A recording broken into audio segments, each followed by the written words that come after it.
Assalamu алейкум, урматтуу телекөрүүчүлөр, кутмандуу кечиңиздер менен айымдар жана мырзалар, интеллектуалдар. Бүгүн ЛТРде күзгү сезондун акыркы чыгарылышы Билерман Ордо бүгүн сиздерге өз эфирин тартуулайт. Ибрагим Топчубаев жетектеген команда бүгүн телекөрүүчүлөргө каршы ойногону келген. Бүгүнкү оюнга Чыңгыз Абдрахманов келген, команда мүчөсү, жеке ишкер. Экинчи катышуучубуз Тагайбек кызы Жаңылай.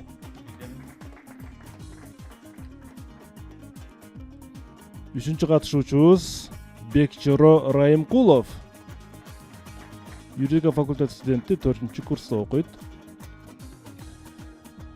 Кийинки катышуучубуз Нурсултан Саттаров. Мамлекеттик кызматта иштейт. 5-чи катышуучубуз Тимурулан Маматов. Жеке ишкер. Жана команданын капитаны Ибрагим Топчубаев. Мына ушул команда, урматтуу телекөрүүчү, бүгүн күзгү сезондун акыркы оюнунда сизге каршы ойнойт. Алда 45 мүнөттө эсеп кандай болот, биз билебиз. Ибрагим мырза, маанайыңыздар жакшыбы? Команда оюнга даярбы?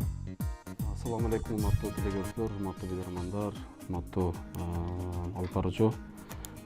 Биз мына бүгүнкү оюнга колдон келишинче даярданып, жеңүү максатында келдик. Кудай насип кылса, 1 сааттын аралыгында билинет. Жеңебиз деген жакшы үмүт тилектебиз. Командага ийгилик каалайбыз.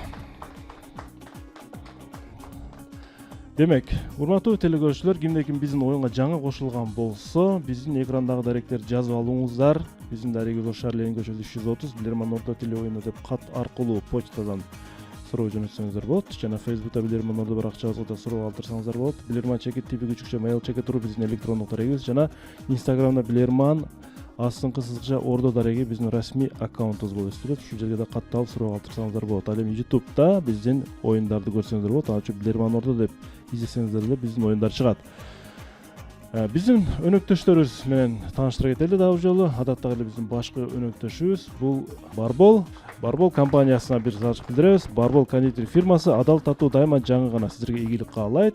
Жана ошондой эле дагы бир өнөктөшүбүз Актив Дизайн. Актив Дизайн полиграфия жана жарнак борбору сиздерге ийгиликтер каалайт. Таев костюмс баарыңыздарга жакшылыктарды каалайт. Демек, биздин оюн башталды, урматтуу телекөрүүчүлөр. Эсеп азырынча 0-0, биринчи раунд.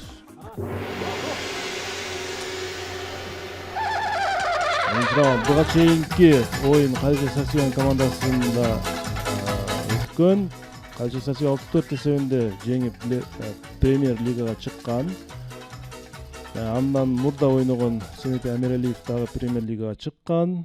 Бүгүн Ибрагим мырза да премьер лигага чыгып кете алабы? Маселе ушунда. Биринчи раунд.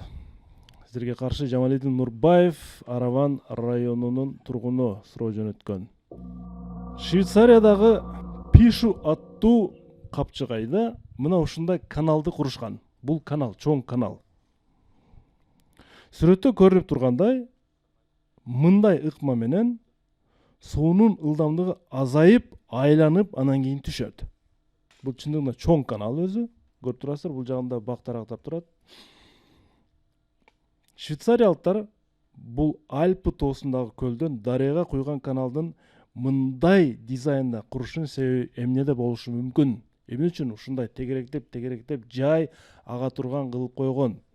Алардын мындай максатта каналдын курушунун себеби эмнеде? Минута кетти. Ташка уруп алат да.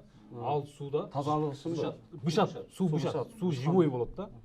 Сууну бышыруу максатында бул искусственный жасашкан ошол нерсе. Мүмкүн бул жерде мини Жок, Швейцарияда тоолор бар да. Энергетикалык боюнча дагы кошумча бир Энергетикалык Жок, менин оюмча ошол сууду бышырыш максатында.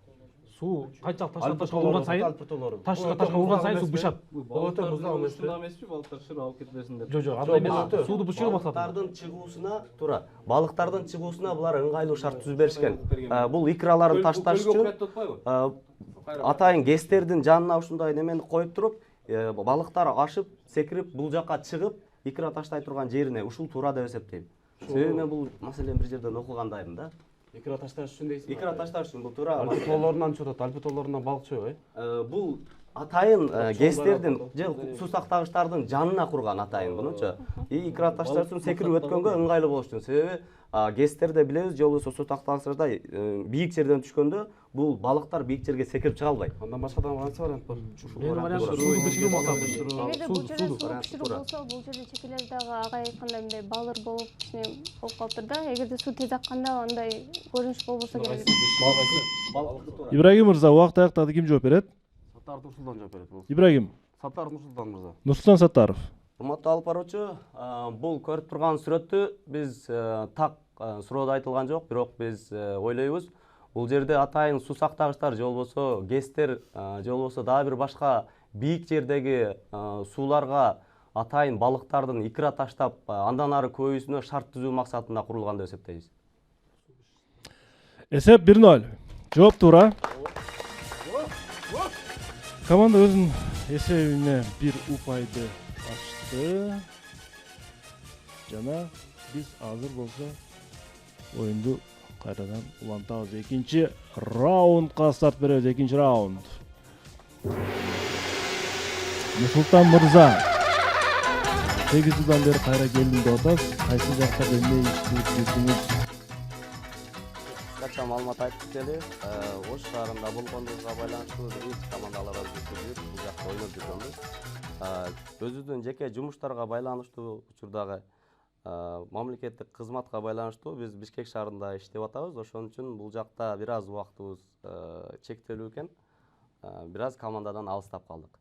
Негизги аткаруучу бөлүмдөрүбүз жергиликтүү өз алынча башкаруунун координациялоо жана колдоо көрсөтүү бөлүмү. Ал жерде башкы адис болуп иштөөдө. Жакшы, ишиңе ийгилик. Биз Билерман Ордодо ойноп кеткен ушундай оюнчулардын кайсы кызматта иштеп жатканын уксак биз мындай кубанабыз. Себеби Билерман Ордодон бир топ балдар азыр ар кайсы тармакта иштеп атат. Бул болсо дагы биз үчүн жакшы жаңылык. Үсен Курманбек уулу Өзгөн районунан силерге каршы суроо берет. Суроого көңүл бурабыз. 1861 жылы туулган, Өзгөн өрөөнүнөн чыккан, ошол учурда азыркы Алай Карагулжа Өзгөн өрөөнүнүн казысы болгон Сагынбай уулу Жаныбек казы 1916 жылдан кийин Кызыл армиянын баскынчылык учурунда алар менен да дипломатиялык мамиле түзүүгө жетишип, өз элинин кызыкчылыгында иштеши баштайт. Кийин советтик бийликтин туура эмес иштерине күбө болуп, алар менен кызматташтыкты токтотуп, тең ата сүйлөшүүгө өтөт. Ошол учурда Жаныбек казы Кызыл армия тарабынан бир саясий заказ болуп, ошол окуядан кийин 1919-1920 жылдары Жаныбек казы Кытайга качууга аргасыз болгон. Артынан сая түшүп жетейин деп калган Кызыл армиянын аскерлерин адаштыруу же болбосо азгыруу максатында Жаныбек казы сууга келгенде бир амал жасайт. Сууга келгенде. Ошол амалдан кийин кызыл аскерлер суудан адашып, көп убакыт жоготот. Натыйжада Жаныбек казы Кытайга аман соо кирип барат. Силерге суроо. Ат үстүндө чоңойгон, тоо шартында стратегиялык абалды туура баалаган Жаныбек казы кандай ыкма колдонгон бул жерде? Мөөнөтүнө мурда жооп даяр. Бул суроого Бекчоро мырза жооп берет. Бекчоро. Урматтуу алып баруучу, бул Жаныбек казы Кытайга көздөй ашып баратканда Карагулжадан бир темир устага барып, аттын такасын аттын туягына тетири кылып соктуруп, аттын буттарына тактырат. Ошону менен ал артынан кууп келаткан жоону адаштыргандагы Кытайга көздөй ашкан. 2-0 эсеп. Жооп туура.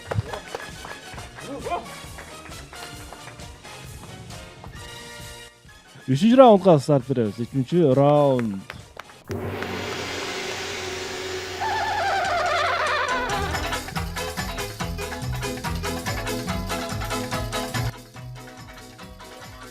Üçüncü раунд. Силерге каршы Жахангир Кайнаров суроо берет, Өзбекстандан. Сырдария облусу, Сардоба району. Жаңылай Билерман Ордодо биринчи жолу отурасыз, туурабы? Ооба. Өзүңүз кандай сезип атасыз? Оюндар аябай 2 жолу уткандыктан азыркы учурда маанай абдан жакшы. Ошол себептен кийинки дагы даярданып отабыз деп ойлоп отурам. Интеллектуалдык таймаштарга буга чейин катышып жүргөнсүзбү? Ооба.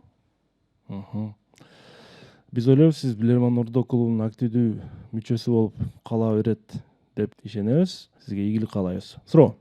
1851-жылы бул адам Бостонда, бул Америка Кошмо Штаттарындагы шаар, Бостонда өз компаниясын негиздейт. Өзүнүн биринчи жолку рекламасында ал мына бул сөздөрдү жазат. Кадырлуу эже карындаштар, эми сиздер үйдөгү бул жумуш мээнетинен кутулушту каалайсыздарбы? Деп рекламага ушинтип жазып коет. Урматтуу билермандар, 1811-жылы Принстонста туулган бул белгилүү ишкер инсандын атын таап бериңиздер. Ал эмнени негиздеген болуп жатат бул жерде? Минута кетти. Жанагы Макдональдс биле тамак фри Макдональдс. Макдональдстын Аялдарга айтып атат. Буга келип атат. үйдө тамак кылбайсыңар деген. Жок, болушу мүмкүн тамак деле, бирок кир машина ошол да. Кир машина аны Андан ким айтасың? Кайсы эмне бар? Бирок Эже карындаштар Иштен бошотта чынча. тамак жок, Жок, mayli, ого эмес. Мен ойлойм башкасы да. аялдардын Кир машина болушу эмесин мүмкүн. жеңилдеткенге Тигүү бир нерсеси илгери мындай тигишкен болсо байкы мындай тигишкенби же кандай? жок жок жок. Тигүүчү. Бул ошол компания ачылып атканда жазып атат. Сени кылбай каласыңар деп атат да. Реклама Кылбай каласыңар, тамак күндү кылбайсыңар, келип тамактангыла деген Же мааниде. баягы очокко меме жаккан ордо пилта жам. Ал эми бар Ток боло берби. микроволновка Макдональдс белгилүү Макдональдс ошон бирөө. Бир бренд да? Датасы 1811-жылга туура келеби? Ой келбейт да, ол кече жакка. Келбейт, ал келбейт. Марка анан 900 деген жылдын 900-жылдар чыккан алчы. Не кылайын? Кайсы бар? Кир машина, жепеле соус. Макдональдс бош чыгып келбейт. Ол 900-жылдар чыккан алчы. Вообще унутайт аны. Ибрагим мырза, ошол продукция ушул кишинин атында азыркы күнгө чейинчи ушул кишинин атын алып жүрөт да. Демек, кайсы адам жөнүндө сөз кетип атат? Ибрагим, Тимурлан жооп берет бул суроого. Тимурлан. Урматтуу алып баруучу, бизде толук жооп деп деле айта албайбыз, бирок атын таппат да себеби. Биз муну эже карындаштарга кайрылып аткандыктан бул неме болот? Кир машинаны ойлоп тапкан бир инсан го дейбиз, бирок атын билбей атабыз. Кир жуугуч машина ойлоп тапкан адам. Жооп кабыл алынат. Туура жооп. Талкууда бул сөз айтылып кетти. Айзек Зингер. Сиздерге бул ысым угулганбы, таанышпы, Чыңгыз? Кир жуугуч машина эмес. Тигүүчү машинаны ойлоп тапкан адам болгон. Зингер деп билесиздерби? Дүйнөдө аябай белгилүү, сапаттуу тигүүчү машиналарды. Мына ушул Айзек Зингер жөнүндө сөз кетти эле. Тигүүчү машиналар деп бул жерде Ибрагим бегим айткандай болду. 2-1 жооп туура эмес. Жана биздин оюн улантылат. 4-чү раунд. 4-чү раунд.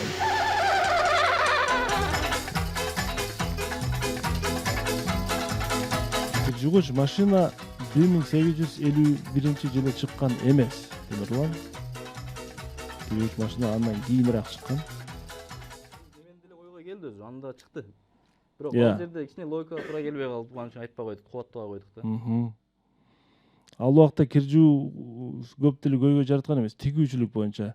Тынчтык Кубатбеков Кытай Эл Республикасынан сиздерге суроо жөнөткөн, өзү биздин Кыргызстандын жараны Чжанчжоу провинциясында ошол жакта бухгалтер болуп иштейт. Японияга барабыз. Япониянын Нагоро айылынын көчөлөрүндө мына ушундай куурчактарды көрүүгө болот. Жасап коюшкан. Бул куурчакты Цукими Аяно деген скульптор жасаган. Эмне үчүн ушул айылга мындай куурчактарды жасап коюшкан? Мунун себеби эмнеде деп ойлойсуздар? Кетти минута. акыркы жылдары бул Японияда балдарды төрөө азайды. Ошол элдер азайып жаштар шаарга чыгып кеткендигинен булар элдер бар болсун деп скульпторлордон куклаларды коюп туруп элдерди, туристтерди тартканга аракет кылган акыркы жылдары. Бул бир вариант да. Бир вариант. Бул ошол эле туристтерди тартууга кийин өбөлгө болгон да. элдер жүрөт деген мындай немени аң сезимди түшүндүрүш керек болуп калган. Шаардан айылдан элдер калбай калган, чыгып кеткен да. И төрөлүү азайып кеткен. Менде бир вариант бар да, бул баягы эмеспи, атомный бомба түшкөн неме эмеспи, ушундай жашпалдар бар дегенчи.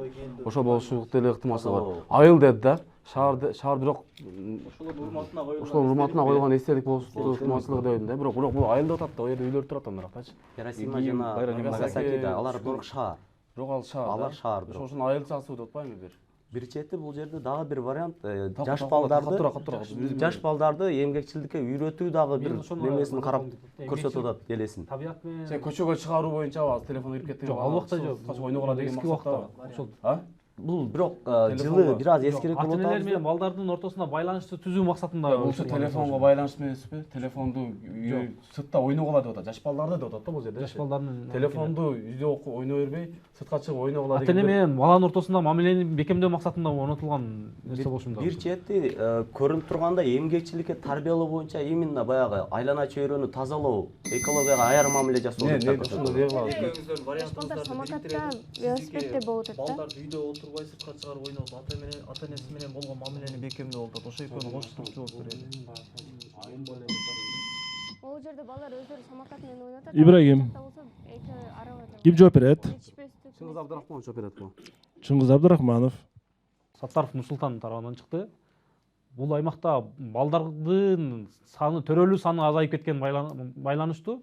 Айылдан шаарга жаштардын агымы күчөгөн убакта коюлган нерсе дагы болушу мүмкүн. Кайсы бирине токтолосуз? Ата-эне менен балдардын ортосунда мамиле, жашоого, балдарды эмгекчиликке тарбиялоо боюнча. Жооп кабыл алынат. Ордодон пикир сурагым келип атат. Кимде пикир барбы? Урматтуу алып баруучу, биз дагы алгылыктуу жооп чыгара албадык, бирок менин оюма мындай келип атат. Японияда курчак театр аябай өнүккөн. Анан бул тургандар марионеткалар болушу мүмкүн. Кандайдыр бир театрга спектакль коюу алдында бир репетиция кылуу үчүн пайдаланышса керек ушуларды. Түшүнүктүү. Дагы башка пикир барбы жокпу? Жок, Мен эми туура жоопту айтайын. Негизи анык туура жооп Нурсултан Саттаров тарабынан айтылган эле. Эмне үчүн? Япония билебиз, биз узак жашаган калкы менен белгилүү да. Бирок медалдын экинчи тарабы бар дегенде, айылдын жаштары жакшы жашоо үчүн чоң шаарларга көчүп кеткендиктен, айылда жалаң кары картаңдар калып калган. Ошондон улам калктын орточо жашын жогорулап бараткан чагылдыруу жана айылдарга жаштарды тартуу максатында Цукими Аяно мына ушундай курчактарды тартып койгон. Жооп туура эмеслекке каршы эсеп 2-2. Теңдешүү. 5-чи раундга старт беребиз. 5-чи раунд.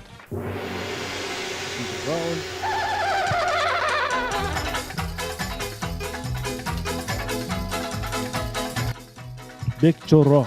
Мана кандай? Жакшыбы? Өзүңүздү кандай сезип атасыз Бекчоро бул оюнда азыр? Биринчи жолу отурасыз да, туурабы? Кандай сезип атасыз? Аябай кызык болуп атат негизи.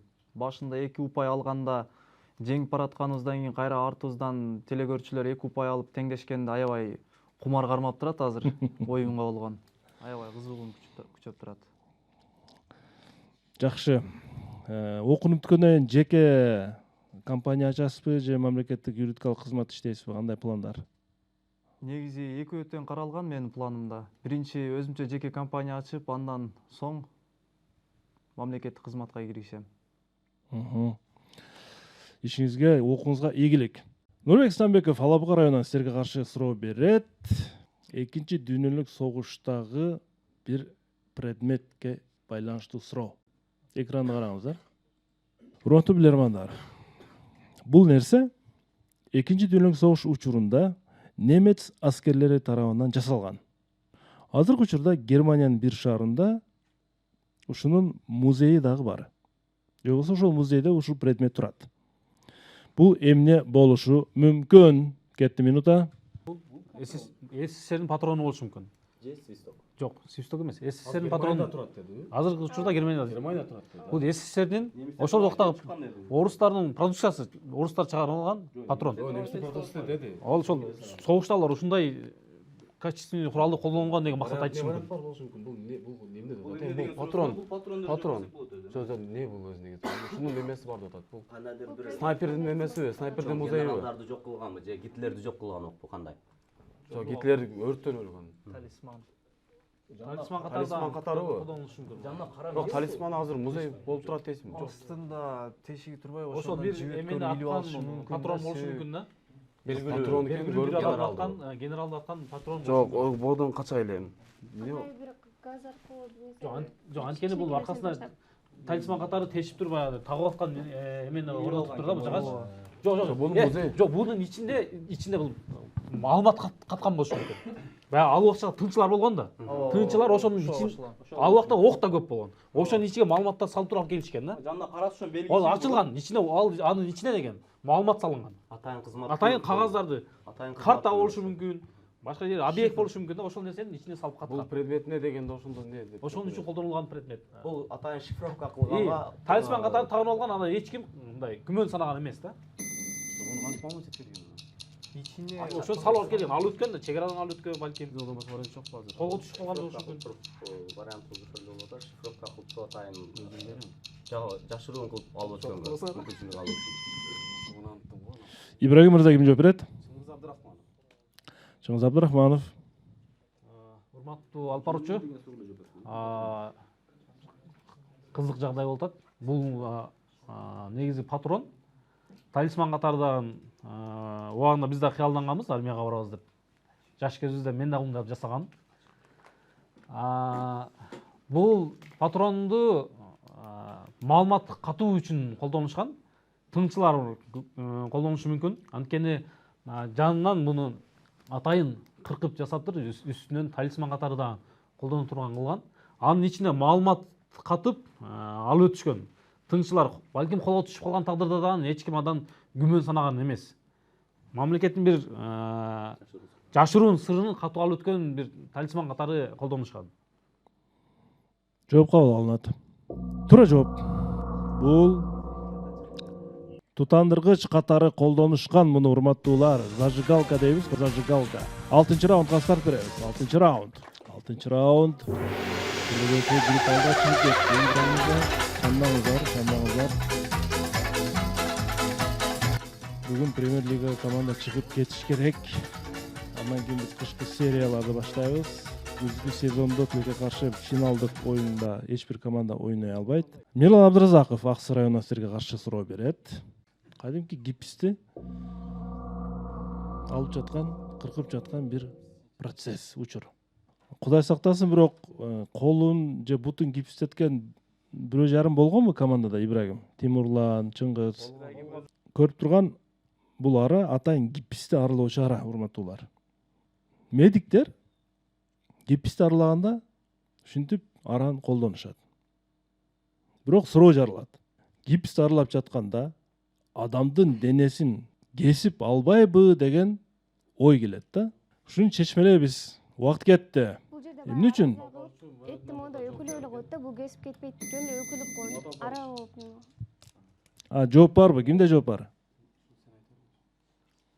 Бекчора. Урматтуу алып баруучу, бул жерде биз көрүп турган инструмент кадимки строительствода колдонгон болгарканын кичинекей көрүнүшү мүмкүн да. Бул бир тарап айланганда кесип кетиши ыктымал, бирок бул бир тарап айланбайт. Болгону вибрация берет алдыга аркага. Ал денени кеспейт тийгенде. 3-3 эсеп, жооп тура. Бул эки жака оңго солго айлангандыктан денени кеспейт, гипсти кескенден денеге тийгенде дагы бул терини кеспейт деген да. Атайын ушундай чыгарылган. 1 минута команданын үнөмүндө калды. Каалаган учурда пайдаланса болот. 7-чи раунд. Раунд.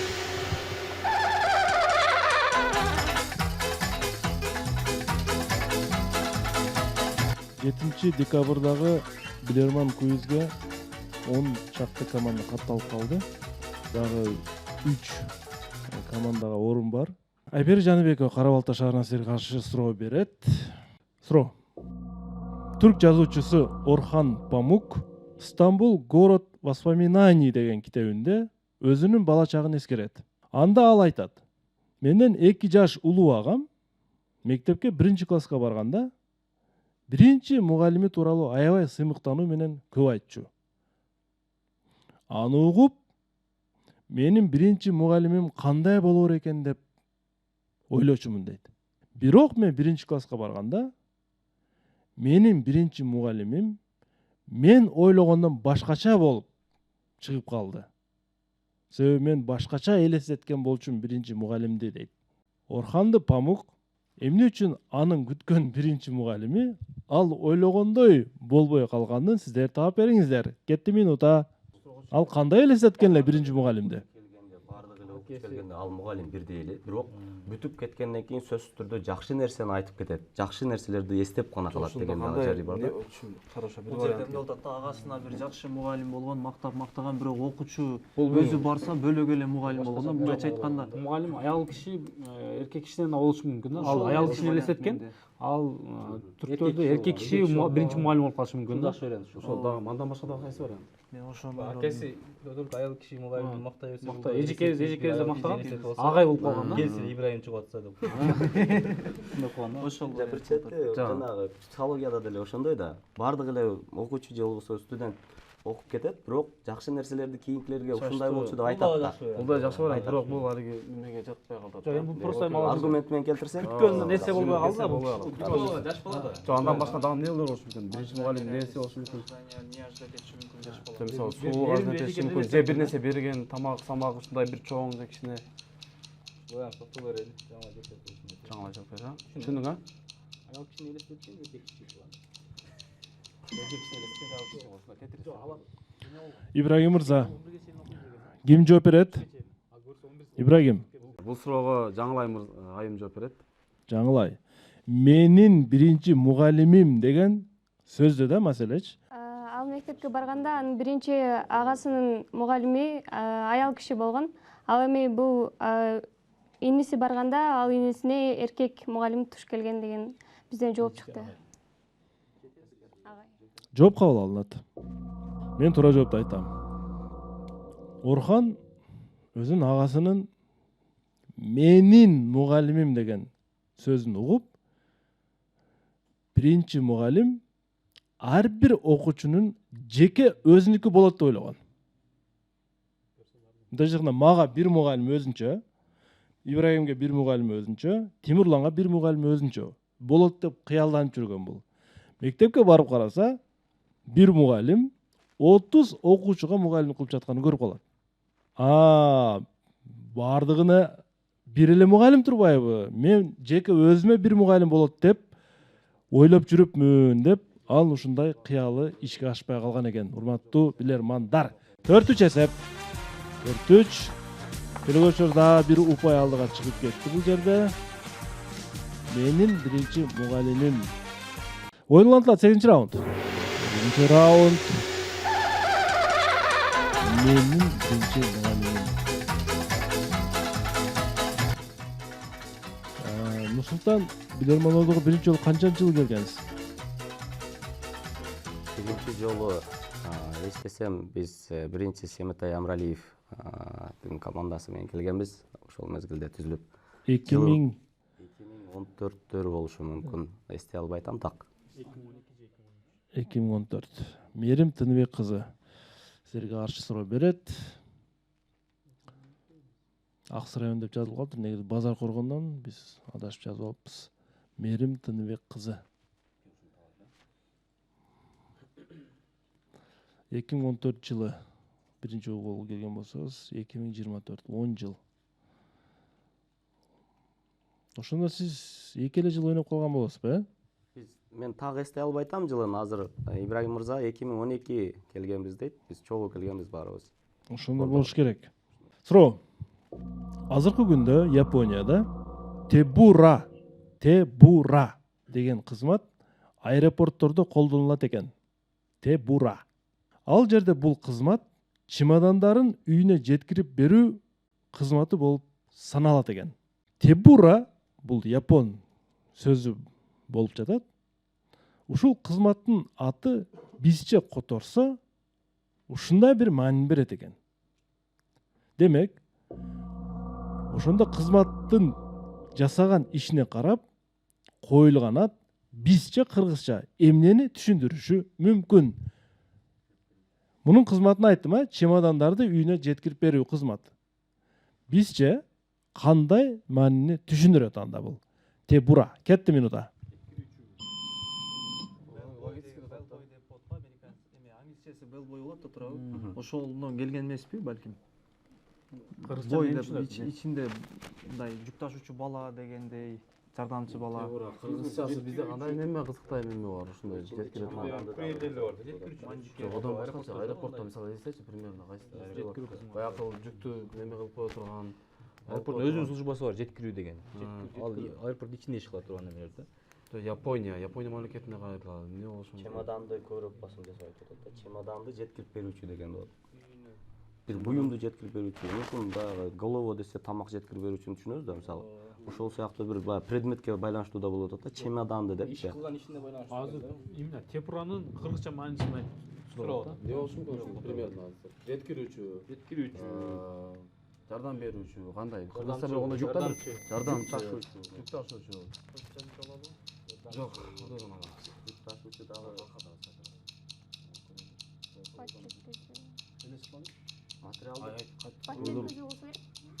Балким биринчи адам келгенден мурда чемодан жеткириш. Материалдык буюмду жеткирүү. Ибрагим мырза, Биз ордодон жардам алып көрүүнү чечтик. ордодон жардам алуу. Урматтуу ордо, жакын келиңиздер. Команда сиздердин жардамыңыздарга муктаж. Тебура кызматы бизче кандай маанини билдириши мүмкүн? 20 секундда кетти.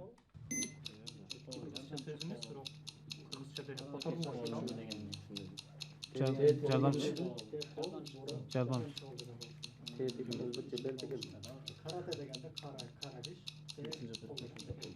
Жардамчы кошумча колдош.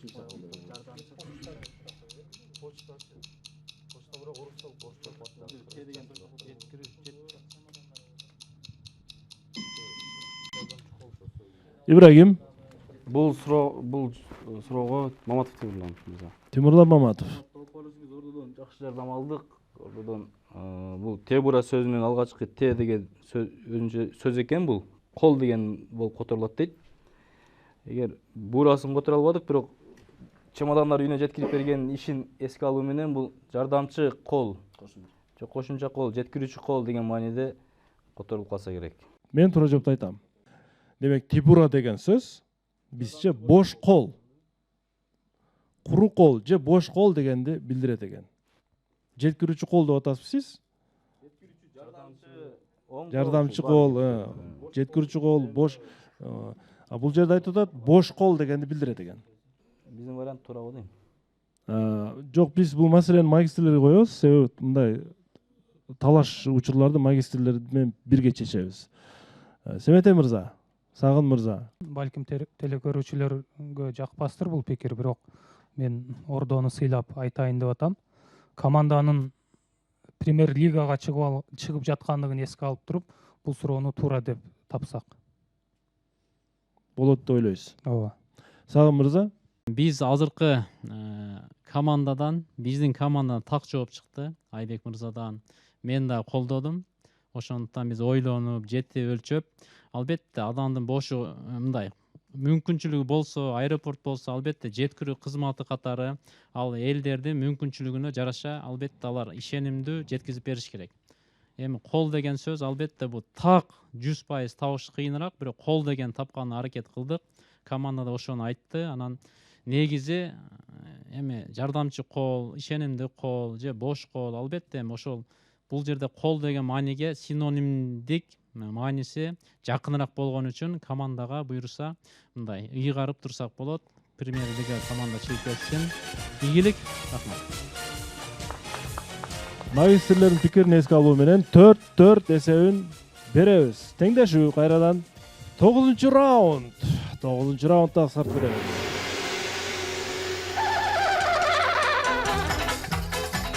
Раунд. Блиц раунд ойнотулат экен.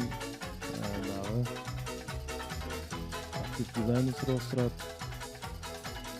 Амантур Мирлан уулун суроосу турат. Токмок шаарынан Амантур Мирлан уулу сиздерге каршы суроо берет. Түндүк Корея жөнүндө суроо.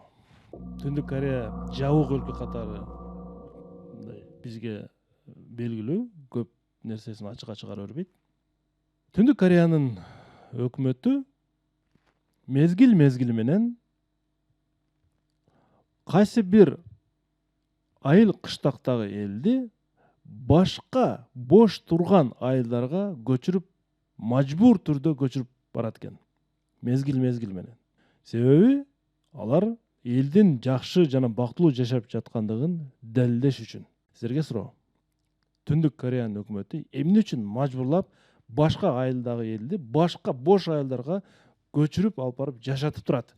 Кетти минута.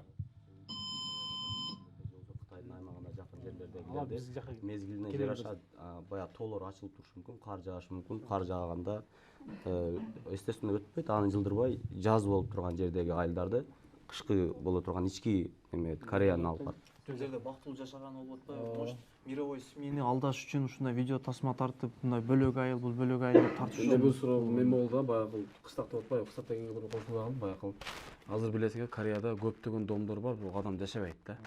Адамдар вообще жашабайт. Ошол домдорго адамдарды алып келип, бирөө келгенде сырттан келген ошол жерде адам жашап атат деп жарыктандырып. Жабык өлкө дегенди дагы айтып Жабык өлкө дегенде мисалы чегарага жакын айылга жылдырышат. Мисалы бул айыл бош калса, бул жактан айылга Жок, убактылуу келип турат. Мисалы бул айылга жылдырып ар бир чегарага жакын айылдарга жайгаштырган. Чегарага жакын айылдарга көчүрүп жүргөн. Безопасность боюнча мындай көзөмөл эмес, бактылуу жашап атышканын имитация кылып атат да биз. Бактылуу жашап аткан. Жок, ошол алар эми ошол бактылуу жашоо ошол эң негизги маселеси чегара маселеси бактылуу жашоо дом болсо керек. Андан башка дагы маселе. Менин оюм ошол бактылуу жашоону имитация кылып. Чоң бир иш-чаралар болсо, ошолорду алып келип анан жашап атат дегендей болушу мүмкүн да. Тамир металл такылуу. Ибрагим мырза, өзүң жооп бересиңби?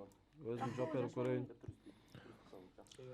Капитан жооп берет экен, угабыз. Бир маалымат уккан элем. Ошол Түндүк Кореянын айыл кыштак дегенде эми шаар деп айта алынбайт да. Айыл кыштак деп атасыз туурабы? Айыл кыштактар деп атам. Айыл кыштак деп атасыз. Же шаар кире берет айыл кыштакка же болбойбу?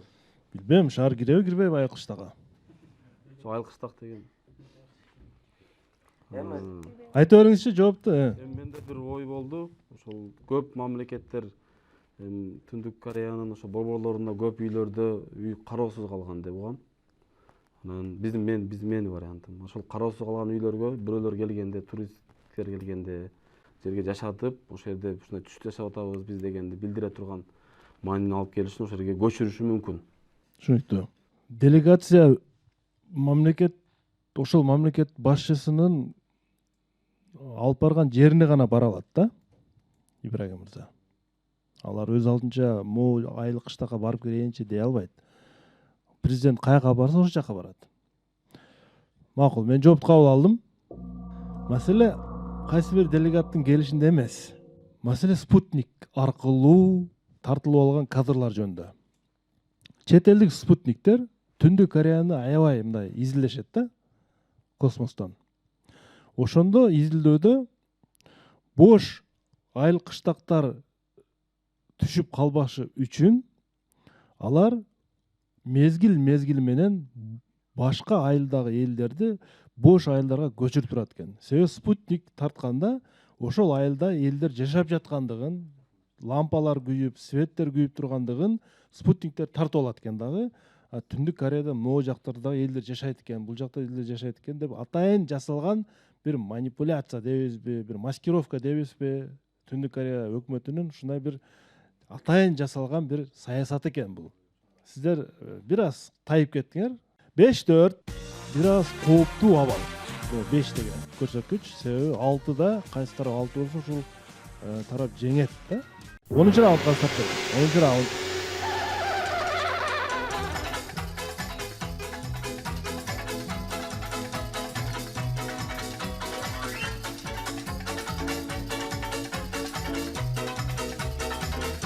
Актив дизайндан суроо. Пайгамбарлар тарыхына барабыз.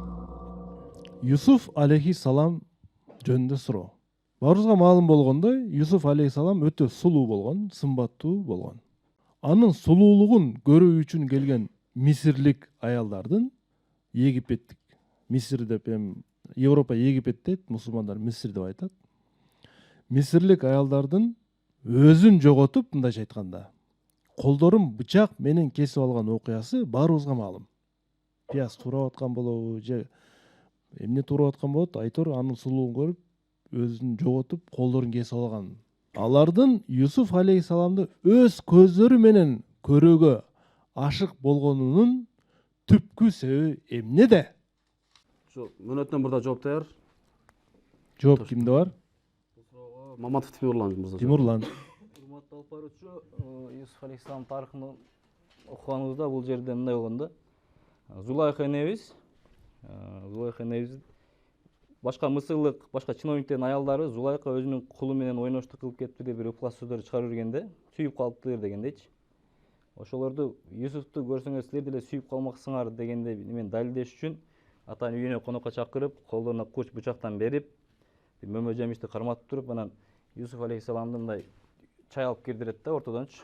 Юсуф алейхисаламды биринчи жолу көргөндө бүт баары тең жана немен туурап атышкан, мисалы банан деп коелу, бананды кесип атып, колун кесип атканда даже байкабай калышкан да. Демек түпкү себеби эмне деп ойлойсуз? Зулайха энебиздин уюштурган немеси да. Өз көздөрү менен көрсөтүп туруп, өзүнүн баягы немесин актоо, кандай десем. Ар кандай жаман сөздөр чыгып кеткен, ошолорду четке кагуу максатында. Жооп кабыл алынат. Туура жооп. Зулайка фараондун аялы болгон, чындыгында.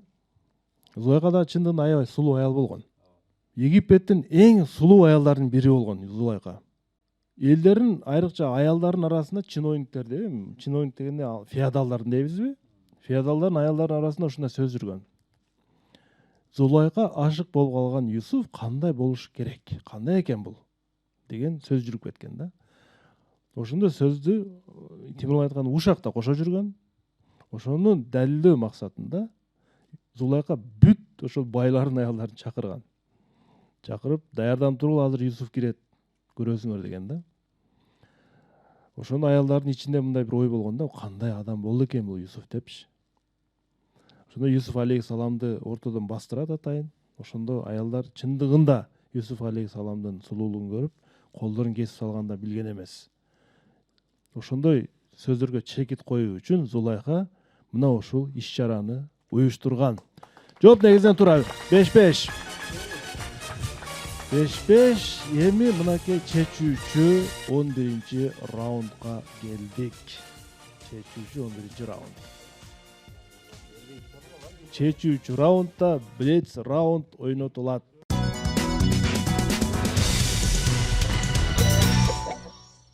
Карагылачы, тагдырдын сыноосун. Эң акырына келип калган Тыныбек Алмазбек уулу Лейлектен силерге каршы суроо берет. Суроого көңүл бурабыз. Футбол жөнүндө суроо дейт. Ким футбол кызыгат?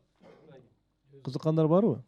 Кайсы учурда же болбосо кандай абалда дарбазачы топту кармап алганга болбойт? Кетти 20 секундда. Буту менен бергенде. Өзүнүн командасында буту менен бергенде да.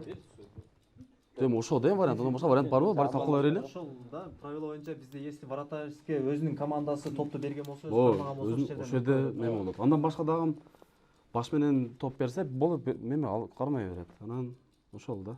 өзүнүн Командасындагы оюнчу топту берсе, ооба. Ушул точно. Ибрагим. Бул суроого өзүм жооп берип коерейин. Өзүнүн командасындагы оюнчу буту менен топту кайра берсе, ошол учурда кармоо мүмкүн эмес. Биринчи суроонун жообу туура. Экинчи суроо. Аскат Турсункулов, Кара Суу району Мады айылынан силерге каршы суроо берет. ВАЗ 2101. Билесиз ушул моделди, Тимур Ибрагим? Мына ушул машина. КПК деп койчу элек, Италиан Fiat компаниясы менен биргеликте иштеп чыгарылган машина. Караңыздар. Ушул машина 1966 жылы чыккан.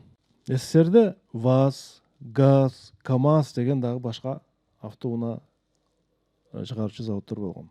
Маселе ушул модель жөнүндө. ВАЗ 2101 деп атайт элек. Өзү ушундай жазылат. ВАЗ 2101 деп. Силерге суроо. ВАЗ деген сөз Волга автоунаа заводу дегенди түшүндүрсө, 2101 деген сандар да бар да бул жерде. 2101 деп аталат, бирок 2101. 01 деген индекс автоунаанын моделинин номерин белгилесе, 2 деген цифра эмнени белгилейт жана 1 деген эмнени белгилеши мүмкүн. Кетти 20 секунда.